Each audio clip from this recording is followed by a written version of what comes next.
Bonjour, Nicolas d'EasyWeb Academy. Alors aujourd'hui, chers entrepreneurs, je voudrais vous expliquer comment installer un fichier de traduction sur votre site web. Alors pour que ce soit un petit peu plus concret, on va prendre un exemple. Et on va prendre l'exemple du plugin ou extension en français qui permet d'accepter des paiements par carte de crédit sur son site web. Et donc cette extension, c'est l'extension Stripe de WooCommerce. Donc vous voyez, elle est gratuite, mais malheureusement, elle n'est pas fournie avec une traduction en français. Alors pour voir ce que ça donne, eh bien si on va dans les extensions, on voit qu'effectivement, elle est installée, mais bien que toute mon interface WordPress soit en français, si je vais dans les réglages de l'extension, ils sont ici, donc Stripe, eh bien, je vois que l'ensemble de l'interface est en anglais. Alors, on pourrait se dire, bon, je vais me débrouiller avec l'interface en anglais. Le problème, c'est que, eh bien, certains messages sont en anglais. Donc, si vous avez une audience française, évidemment, il faut essayer de régler ce problème-là. Et c'est ce qu'on va voir aujourd'hui. Alors, tout d'abord, il faut comprendre que si l'extension est bien codée, eh bien, l'ensemble des phrases en anglais qui apparaissent ici peuvent être traduites à l'aide d'un fichier, un fichier de traduction, donc qui va contenir la correspondance entre les phrases anglaises et les phrases dans le langage que l'on souhaite, et en l'occurrence, pour ce qui nous concerne aujourd'hui, en français. Alors, où trouver ce type de fichier? Eh bien, c'est à voir au cas par cas selon les extensions. Pour ce qui concerne l'extension Stripe, eh bien, j'en ai fait une traduction qui est disponible sur la boutique d'EasyWeb Academy. Donc on va aller voir ça. Voilà, donc c'est ce produit-là, WooCommerce Stripe en français. Donc vous voyez, il y a un ensemble d'informations pour l'installation. Donc je vais l'ajouter à mon panier. Je passe la commande. Et au passage, on voit Stripe en action, puisque là, je vais payer par carte de crédit. Donc je procède à mon paiement. Voilà, donc ma commande a été traitée. Et on me propose de télécharger un fichier qui s'appelle WooCommerce Gateway Stripe 3.0.2. Alors ce 3.0.2 correspond évidemment à la version de l'extension. Alors par ailleurs, je peux aller dans mon compte, téléchargement, pour retrouver ce même fichier ici en téléchargement. Bien, donc le téléchargement est terminé, on va aller voir ce qu'on a obtenu. Donc il s'agit d'un fichier .zip qu'on va décompresser, donc vous pouvez faire ça avec n'importe quel outil gratuit disponible sur Internet. Et donc voilà mon fichier décompressé. Alors les fichiers de traduction ont toujours la même structure de nom, donc ça commence par le nom de l'extension, donc en l'occurrence WooCommerce Gateway Stripe. Après on a un code langue, donc fr-fr, et puis l'extension MO. Donc on a résolu une partie du problème, puisqu'on a maintenant notre fichier de traduction, mais il s'agit bien désormais de l'envoyer sur notre site web. Alors pour faire cela, il y a plusieurs techniques, mais sûrement la plus simple, c'est d'aller sur le site de votre hébergeur. Donc moi en l'occurrence j'utilise SiteGround, et vous allez certainement trouver quelque part un bouton qui vous permet d'ouvrir un outil qui s'appelle cPanel.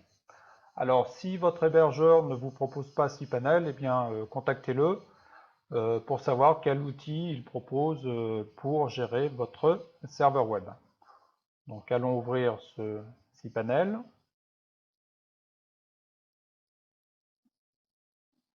Voilà, alors première chose, donc vous voyez un ensemble d'outils qui vous permettent de gérer votre serveur. Si vous n'êtes pas très à l'aise en anglais, première chose à faire, vous allez dans les outils Advanced et vous voyez quelque chose qui s'appelle Change Language. Donc on va faire ça et on va passer l'interface en français. Voilà, French.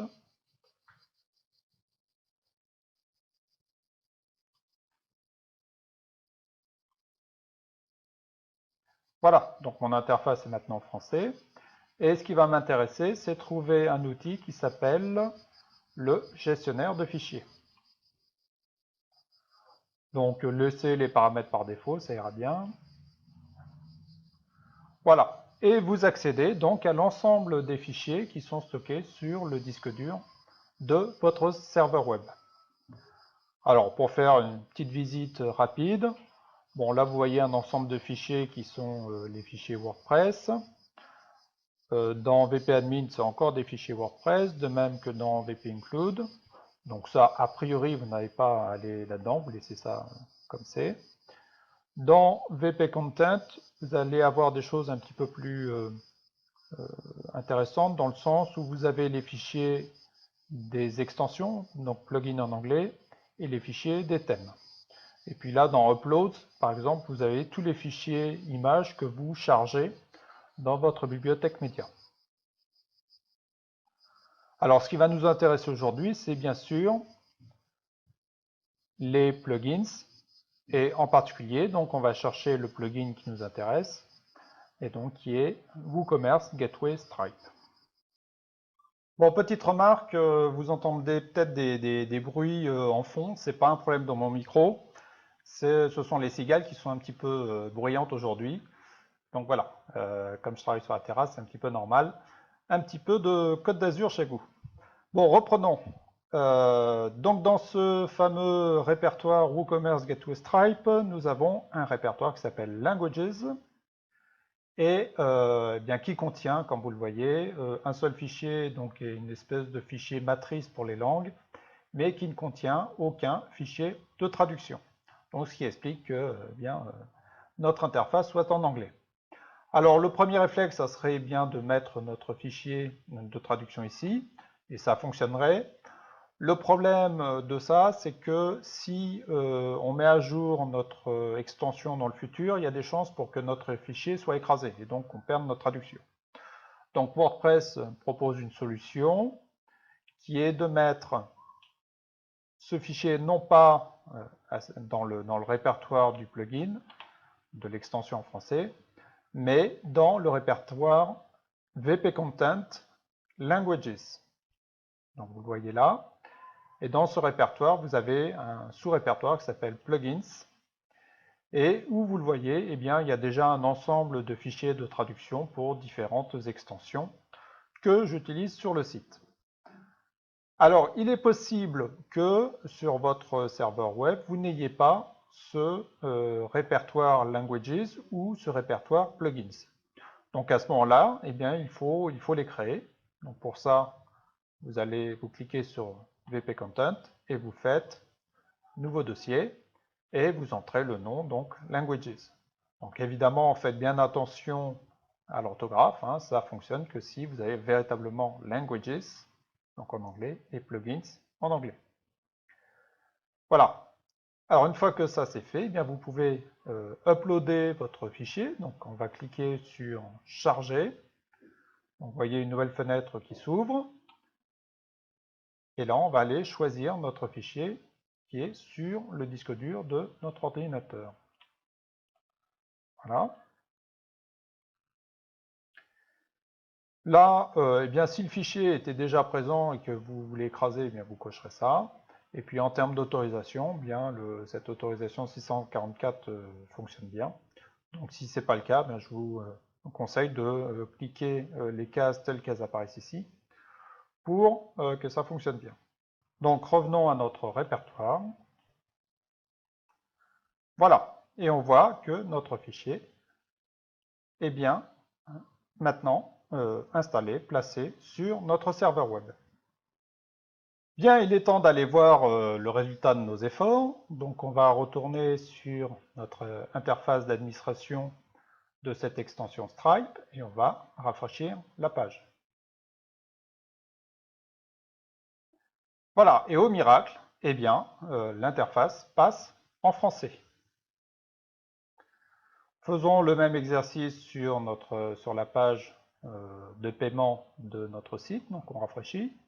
Voilà, donc je vois que effectivement mon texte est maintenant tout en français. Donc voilà pour ce petit tutoriel. Deux remarques pour finir. Évidemment, l'usage de cet outil n'est pas réservé aux fichiers de traduction. Vous pouvez mettre absolument tous les fichiers que vous voulez sur votre site web de cette manière.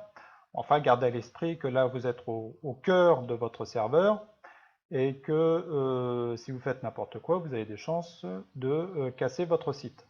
Donc, faites attention. Si vous aviez à effacer un fichier, ce que je vous conseille, c'est d'abord de le renommer avec une extension .hold, par exemple, ce qui fait que le système ne va pas l'utiliser. Vous assurez que le site continue de fonctionner correctement.